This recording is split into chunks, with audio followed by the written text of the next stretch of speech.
Martin O'Neill, I mean, it obviously gives Celtic fans so many great memories in Europe. That run to Seville in his first spell, that'll be his final game. So probably fitting that he signs off like that. Wilfried Nancy expected to be announced early next week. He could be in position for the Dundee game in the Premiership on Wednesday.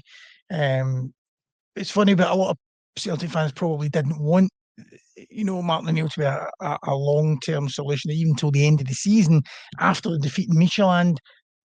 That opinion was maybe changing a bit last night after that win.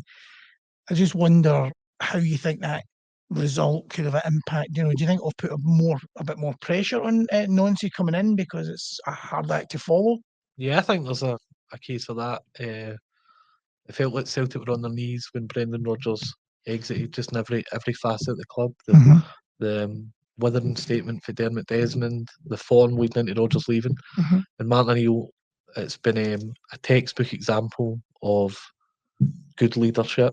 It's just been perfect for what Celtic looked like on the pitch and off it. Like he's been almost pitch perfect in every word he's addressed the media, and now it puts it on Wilfried Nancy. But I think you need to take the it's easier. The dressing room's definitely done uptick for Cal McGregor's last minute winner to that performance last night. I think Wilfried Nancy would take that if he's backing his own abilities. Yeah, I think it gives him a decent platform.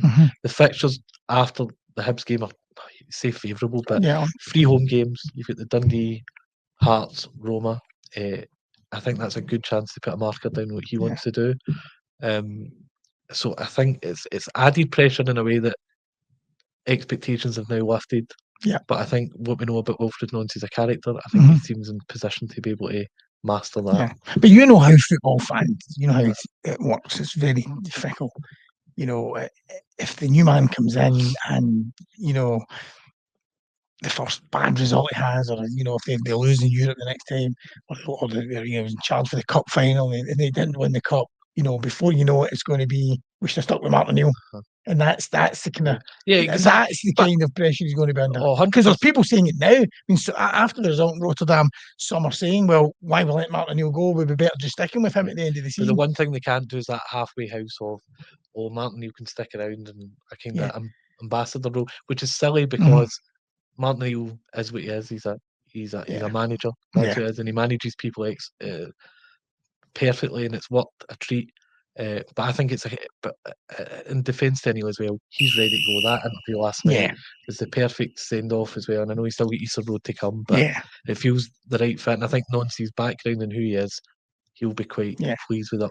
And let's not kid ourselves. As good as the result was in Rotterdam, if Martin O'Neill was to draw it, if he was to stay and draw it home at Dundee, because we said he should have gone. So there's just no pleasing.